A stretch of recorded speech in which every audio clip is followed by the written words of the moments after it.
Taş gibi oldu. Çok güzel, üstü kaymaklı. Selamün aleyküm. Fatma Ana'nın kanalına hoş geldiniz. Süt aldım. Doğal süt bunlar. Kurutmaç. Onu nasıl pişer onu göstereceğim. Yoğurt mayalayacağım. Onu göstereceğim. Bismillahirrahmanirrahim. Bu süt koyutmaç. Bu çok faydalı. Hayvanların ilk sütü. Gızalara çok yarar. İnsanlara çok yarar bu.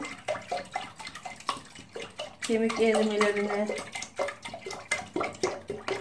kaslara çok iyi gelir.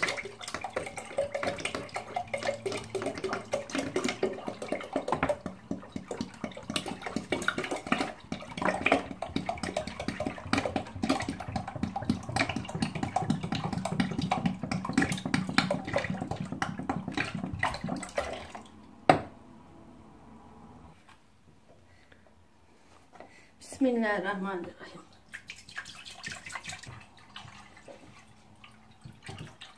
Bundan yoğurt mayalayacağım. Size göstereceğim. Bismillahirrahmanirrahim. Mis gibi sütler. Taş gibi yoğurt oluyor maşallah. Kaymaklı kaymaklı yoğurt mayalayacağım.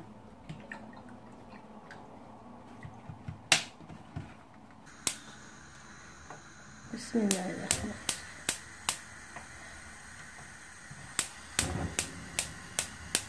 Üç tenceremi üçünü de açtım.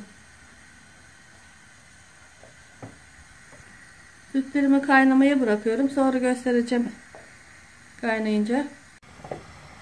Bu olmaya başladı. Pütür pütür. Bunu kaynayasıya kadar pişireceğim. Bu kurutma çok faydalı. Sütlaç gibi kaşık kaşık yersiniz. Tabakları koyup koyup da.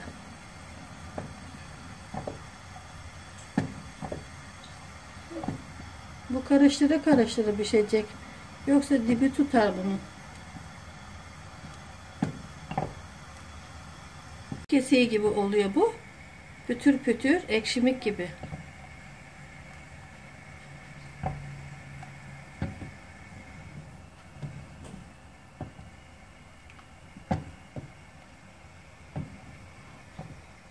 Sonra altını kapatacağım. Soğuyacak.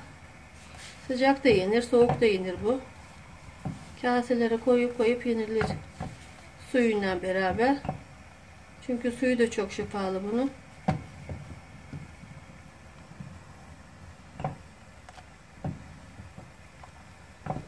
Kurutmaç bu. Kurutmaçın ikinci, üçüncü sütü bu. İlk sütleri sapsarı olur. Daha koyu olur. Onları buzağlar emerse daha iyi olur. Büyürler. Bunları da biz yiyeceğiz Allah'ın izniyle. Sütümü pişireceğim böyle. Karıştıra karıştıra, savura savura. Kaymaklarını dağıta dağıta. Sonra soyunca yoğurt mayalayacağım.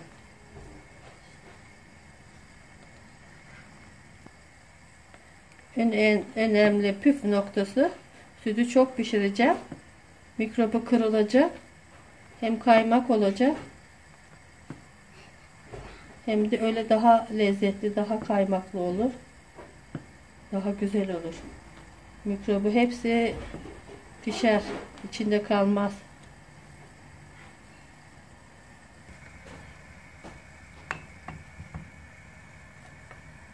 Bunu kapatacağım biraz sonra.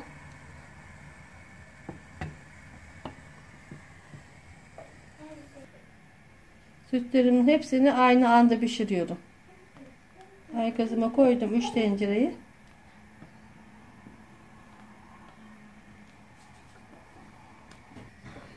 Savura savura pişiriyorum sütümü. Altını kah açıyorum, kah kapatıyorum, kısıyorum.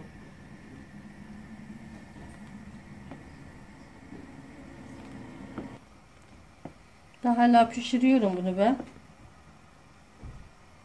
Kurutmacın altını kapatacağım artık. Fokur fokur kaynadı.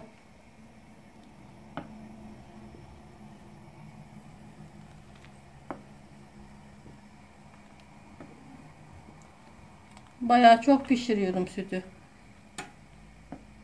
Sararmayacak şekilde karıştıra karıştıra pişiriyorum.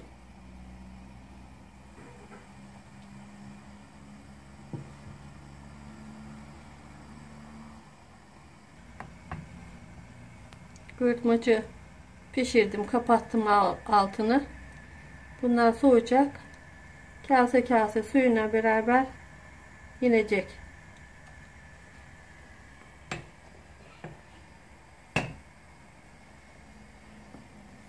Sütümü kapatıyorum artık. Soğumaya bırakacağım bunu. Kaymağını düzeltiyorum. Düzgün soğusun diye.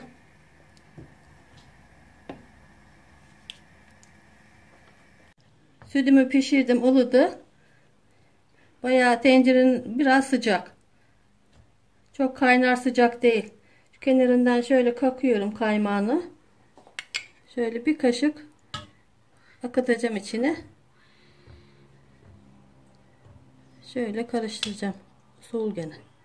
Kaymağını geri örtüyorum. 4 saatte mayalanıyor. Kapatacağım. 4 saat sonra açacağım. Allah'ın izin verirse. Sofra bezini bol sarın.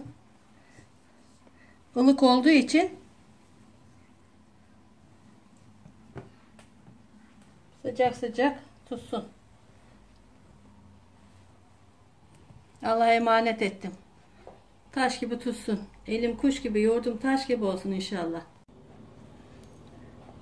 Yaptığım koyurtmacı göstereceğim size.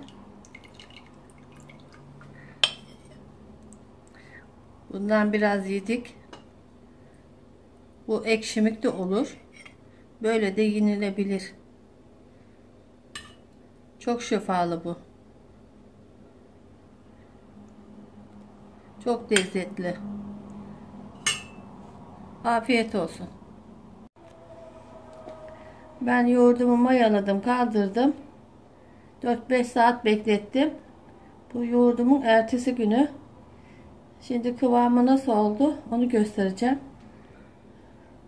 Tuttuğu zaman kapağı açık bekletin, dolaba öyle koyun. Kapağını açın, öyle koyun dolaba. Öyle daha iyi oluyor.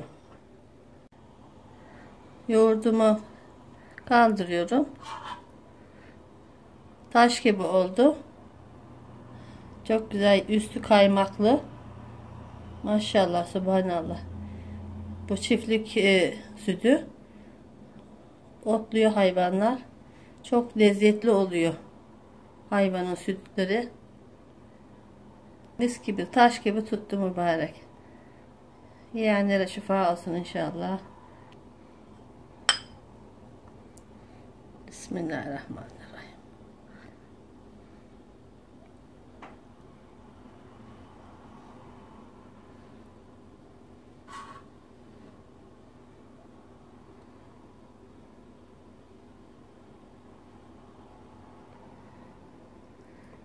Allah'a emanet olun.